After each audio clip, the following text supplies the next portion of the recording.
Take a walk through almost any neighborhood in Italy. Look up. You'll see shirts swaying between balconies, bed sheets fluttering in the breeze, and families drying their laundry exactly the way people have done for centuries. Now visit Mexico City. The same thing. Travel through parts of Brazil, Greece, India, or South Africa. Again and again, you'll find clothes drying under the sun. It's ordinary. Nobody thinks twice about it. Then come to the United States. Drive through suburb after suburb. You'll see large yards, wide open spaces, plenty of sunshine. Yet something is missing. Almost no laundry hanging outside. In some neighborhoods, hanging clothes on a clothesline can even violate community rules. Think about that for a moment. The sun is free. The wind is free. The backyard is right there. So why don't most Americans use it? The answer has very little to do with laundry and a lot to do with history. For most of human civilization, drying clothes was simple. You washed them, you hung them up, you waited. That was it. No machines, no electricity, no monthly energy cost, just sunlight and time. Even today, billions of people still dry their clothes this way. In fact, air drying remains the global norm. For much of the world, using a machine to dry every load of laundry would seem unnecessary. But America took a different path. To understand why, we need to go back to the years following World War II. The war had ended. The economy was booming. Millions of soldiers were returning home. Suddenly, there was enormous demand for housing. Entire suburbs began appearing almost overnight. Developers weren't simply building homes, they were selling a dream, a modern American dream.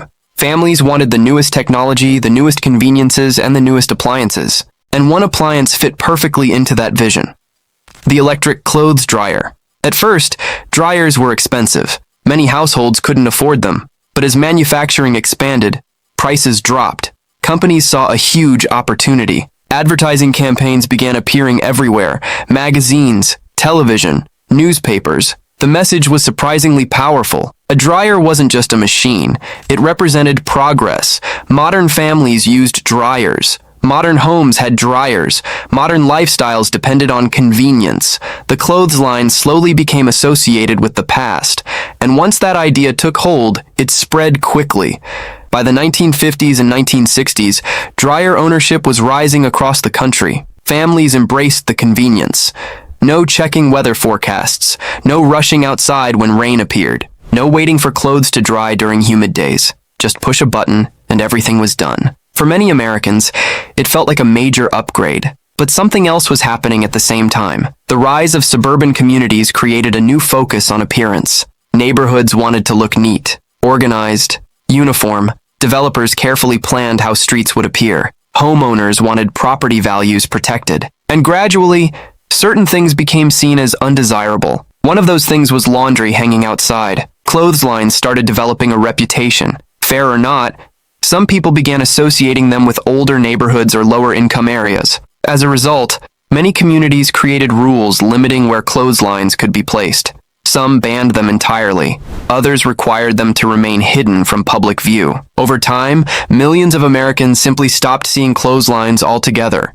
And when something disappears from everyday life, people stop thinking about it.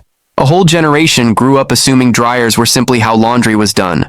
No questions asked. What's fascinating is that this wasn't happening everywhere. In countries like Italy and Spain, outdoor drying remained completely normal. In Japan, one of the most technologically advanced countries on Earth, people continued hanging clothes outside. In Australia, many families still use clotheslines regularly. Even in wealthy countries with access to modern appliances, air drying never carried the same stigma. That's what makes America's story so unique. The shift wasn't really driven by necessity. It was driven by culture. And culture is powerful. Once a behavior becomes connected to status, people often follow it without realizing why. Today, many Americans spend hundreds of dollars each year running dryers. The average household dries hundreds of loads annually. Each cycle uses electricity. Each cycle creates heat. Each cycle adds wear and tear to clothing. Meanwhile, the sun continues doing the same job it has done for thousands of years. For free. That's not to say dryers don't have advantages. Of course they do. They're fast. They're convenient. They're especially useful during winter, storms, and rainy weather. For many families, they make perfect sense. The interesting question isn't whether dryers are good or bad. The interesting question is why one method became normal while the other became unusual. Because when you look around the world, America is actually the exception. not the rule. And recently, some attitudes have begun changing. As energy costs rise, more people are reconsidering old habits. Environmental concerns have encouraged some households to reduce electricity usage.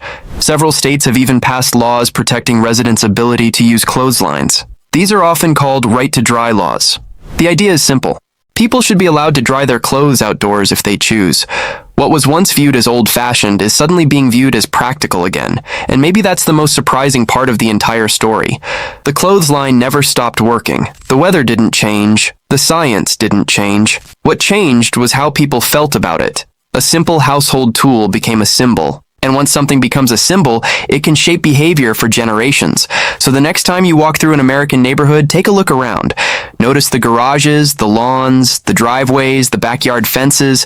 Then ask yourself one question: where are the clotheslines? Because the answer reveals a fascinating story about advertising, culture, status, and how everyday habits quietly shape the world around us. And once you notice it, you'll never stop seeing it.